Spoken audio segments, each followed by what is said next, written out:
April నెల 6వ తారీఖు లగాయతు ఏప్రిల్ 12వ తారీఖు వరకు ఉండేటువంటి గ్రహగతుల ఆధారంగా ద్వాదశ రాశుల వారికి ఈ వారం ఏ విధమైనటువంటి శుభాశుభ ఫలితాలు కలగబోతూ ఉన్నాయో ఈ కార్యక్రమం ద్వారా తెలుసుకుందాం. అందులో భాగంగా ఈ వారం ఉండేటువంటి గ్రహగతులను గమనిద్దాం.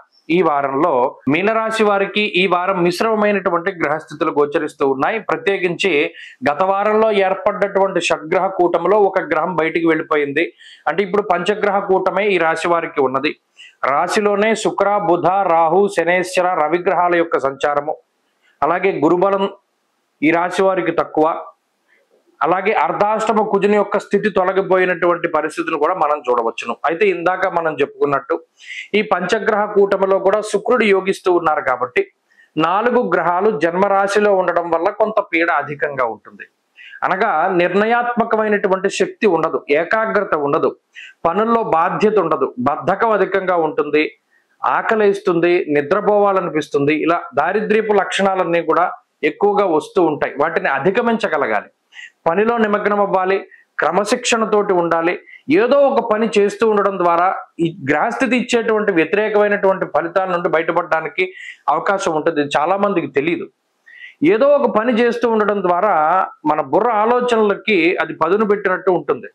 ఏదో ఒక పని ఏమీ పని లేనప్పుడు, ఖాళీగా ఉన్నప్పుడు అయినా సరే దేవాలయానికి వెళుతూ ఉండడం, భగవంతుడి దర్శనం ద్వారా కూడా కొన్ని దోషాలు పోతాయి. ఇక్కడ రవి రాహువుల యొక్క కలయిక, రవి రాహు శనుల యొక్క కలయిక ఇది తీవ్రమైనటువంటి ఇంపాక్ట్ ని క్రియేట్ చేస్తుంది. అనగా వ్యసనముల ద్వారా, జోదము, బెట్టింగులు, స్పెక్యులేషన్ ద్వారా ధనాన్ని కోల్పోతూ ఉండడం, వ్యసనపరులుగా మారుతూ ఉండడం, లేదు వ్యసనపరులు స్నేహితులుగా రావడం, ఎవరైతే మీ ఎదుగుదలని నిరోధిస్తారో వారితోటి మీరు ముందుకు వెళ్ళవలసి రావడం, వారి మాటలు మీకు చాలా ఆనందాన్ని కలిగించడం, ఇలా ఇవి ఎక్కువగా కనబడుతూ ఉంటాయి. ఎవడైనా మంచి చెప్తే బాధగా ఉంటుంది వినడానికి, చెడు చెప్పడం లేదా చెడు పనులు చేయడం అనేటువంటిది చాలా ఇష్టంగా ఉంటూ ఉంటుంది. ఇవన్నీ కూడా ఈ శనేశ్వరుడు, రాహువు, రవి కల్పిస్తున్నటువంటి ఫలితాలు. ఆరోగ్యం పట్ల శ్రద్ధ వహించండి. ఏ నిర్ణయాన్ని కూడా క్షణాల్లో తీసుకోకండి.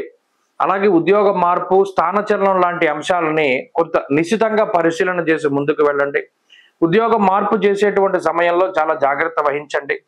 మీ విషయాలను పక్క వాళ్ళకి చెప్పేటప్పుడు వాళ్ళు ఎటువంటి వారిలో, లేదా ఇది చెప్పదగిన విషయమైనా, ఈ రహస్యం బయటికి చెప్పొచ్చా అనేటువంటి వాటి మీద చాలా జాగ్రత్తగా ఉంటూ ఉండండి.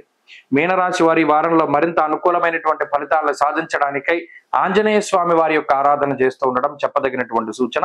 ఈ వారంలో కలిసి వచ్చేటువంటి రోజు శుక్రవారంగా చెప్పవచ్చును. అదృష్ట సంఖ్య 5, అదృష్ట వర్ణము తెలుపు.